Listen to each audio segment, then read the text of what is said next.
Assalomu alaykum hurmatli talabalar. Demak, bugun ikkinchi mavzuda darsimiz, ya'ni ikkinchi mavzuyimizda sizlar bilan katalizatorlarning va ularning kimyoviy reaksiyalariga ta'siri degan mavzuni ko'rib o'tamiz. Demak, ushbu mavzumiz 3 ta rejadan iborat. Birinchi mavzuyimiz ya'ni katalizatorlar to'g'risida umumiy tushunchalar va katalizatorlarni ishlab chiqaruvchi zavodlar. Ikkinchi rejamizda katalizatorlarning reaksiya aktivlanish energiyasiga ta'siri. Uchinchi rejamizda esa katalizatorlarning reaksiya muvozanatiga ta'siri degan 3 ta reja asosida o'rganib chiqamiz. Demak, ketdik. Katalizatorlar to'g'risida umumiy tushunchalar. Katalizatorlar, ya'ni bular shunday moddalarki, reaksiyaga kirishayotgan reagentlar bilan ko'plab oraliq reaksiyalarga kirishib, reaksiyaning mexanizmini o'zgartirib, uni tezligini oshiradi. Ya'ni oraliq reaksiyalar ishtirok etib bo'lgandan keyin har siklda ular o'zlarining kimyoviy tarkiblarini qayta tiklaydi, ya'ni boshlang'ich holatga qaytadi. Bugungi kunda dunyoning ko'plab, rivojlangan davlatlarida ushbu ishlar bilan bir qator shug'ullanib kelinmoqda. Bir qator respublikamizda ham katalizatorlar ishlab chiqarishda katta imkoniyatlar yaratib kelinmoqda. Hech kimga sir emaski, neft kimyosi va neft gazni qayta ishlash sanoatlaridagi katalitik jarayonlar uchun zamonaviy va yuqori sifatli katalizatorlar ishlab chiqarish moliyaviy jihatdan yuqori daromadli yo'nalishlardan biri bo'lib hisoblanadi. Demak, TMR ko'rsatkichlariga ko'ra, neftni qayta ishlash uchun ishlab chiqarilayotgan katalizatorlar dunyo bozorida 2015-yilda 11,5 milliard dollarni tashkil etgan va bu ushbu bozor sezilarli darajada bugungi kungacha o'sib kelmoqda. TMR Time MR taxminiga ko'ra yaqin yillarda ushbu bozorning o'sishi o'rtacha yillik 4.6% ni tashkil etadi va 2024-yilga borib bozordagi pul aylanmasi 17,1 milliard dollargacha yetishi ko'zda tutilmoqda va bu rasmda ko'rsatib o'tilgan. Neftni qayta ishlash uchun katalizatorlar ishlab chiqaruvchi dunyoning yetakchi kompaniyalari. Demak, quyida ko'rsatib o'tilgan, ya'ni qaysi kompaniyalar katalizatorlar ishlab chiqarishi.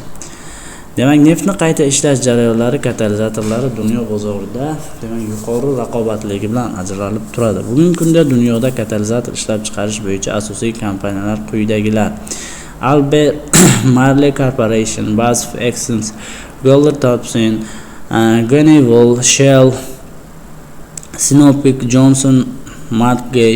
Shuni alohida ta'kidlab o'tish joizki, ushbu korporatsiyalar faqatgina neftni qayta ishlash jarayonlari uchun katalizatorlar ishlab chiqarilmaydi.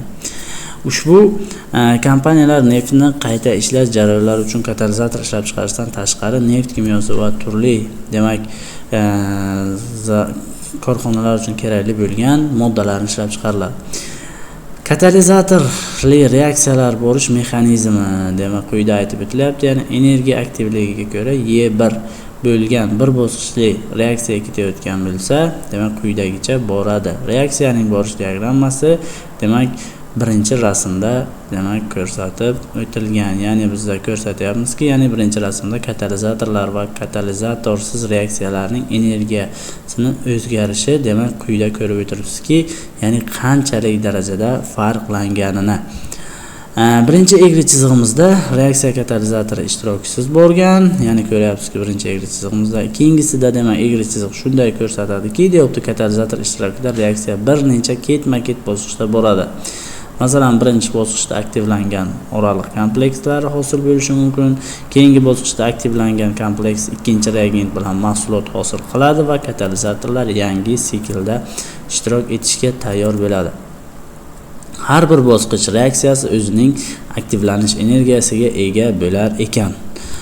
Xo'sh, reaksiyalarning aktivlanish energiyasi deb aytyapti. Demak, katalizatorlarning vazifasi reaksiya muvozanatini tezlashtirish, reaksiyani tezlashtirish yoki uni jarayonni o'zgartirish bo'lib xizmat qiladi. Ya'ni ikkita moddani reaksiyasini tezlashtirishdan iborat. Katalizator termodinamik mumkin bo'lgan reaksiyalarning tezligini oshiradi. Termodinamik mumkin bo'lmagan reaksiyalarning tezligini o'zgartira olmaydi.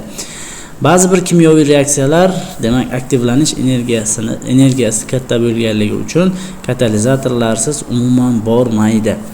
yuqori energiya to'sig'ini temperaturani ko'tarish bilan reaksiyani olib borish mumkin bo'lib ko'rinadi. Lekin ko'pgina qaytar reaksiyalar uchun temperaturani yuqori ko'tarish muvozanat teskari tomonga burib yuboradi. Bunday hollarda katalizatorlarni qo'llash muhim ahamiyatga egadir. Masalan, ammiakni sintez qilish reaksiyasini ko'rsak, bu reaksiya aktivlanish energiyasi 280 kilojul taqsim mol. Shunday energiya to'sig'ini yengib o'tish uchun reagentlarni 100 gradusdan yuqori darajaga ko'tarish kerak bo'ladi. Shunda ham reaksiya muvozanati hosil bo'ladigan mahsulot juda oz miqdorda demak bo'lar ekan. Quyida demak ko'rsatib o'tilyapti, yana quyidagi nimalarda slaydlarimizda demak katalizatorlarning ta'sirlari, ya'ni borish jarayonlari ko'rsatilgan. Reaksiyalarning aktivlanish energiyasiga boshqa omillarning ta'sirlari demak quyidagi jadvalda yoritib o'tilgan. Ammiak ishlab chiqarish bosimiga bog'liqligi, ya'ni ammiakni ishlab chiqishni bosimga bog'liqligi quyida demak ammiak ishlab chiqarish texnologiyasida keltirilgan jadvalimizda, grafikimizda yoritib o'tilgan. Kimyoviy muvozanat to'g'risida gaplashadigan bo'lsak, to'g'ri va teskari reaksiyalar tezligi tenglashgan holat uchun masalan demak ammiak ishlab chiqarish texnologiyasi reaksiyasi ko'rsatib o'tilgan. Ya'ni reaksiyada azotning vodorod bilan birikishi to'g'ri reaksiya tezligi, ammiakning azot va vodoroddagi parchalanishi teskari reaksiya tezligiga teng. Kimyoviy muvozanatda sodir bo'ladigan reaksiya go'yoki to'xtab qolgandek ko'rinadi. Aslida ikkala reaksiya ham davom etadi, biroq bu reaksiyalarning biri ikkinchisining natijasini yo'qqa chiqaradi. Mohiyatiga ko'ra kimyoviy muvozanat dinamik muvozanat hisoblanadi. Demak, katalizatorlarning reaksiya muvozanatiga ta'siri katalizatorlar nazariy yo'l bilan hisoblab topilganiga qaraganda ko'p mahsulot hosil qilishiga yordam bermaydi. Ya'ni muvozanat konstantasining qiymati o'zgartirmaydi. Katalizatorlar nazariy jihatdan hosil bo'lishi kerak bo'lgan mahsulot miqdorini qisqa vaqt ichida demak olishga imkon beradi xolos deb quyida demak reaksiyalar ko'rsatib o'tilgan.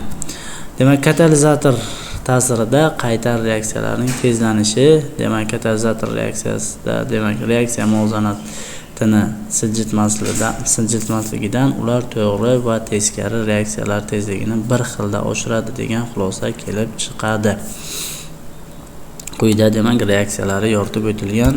E'tiboringiz uchun rahmat, hurmatli talabalar.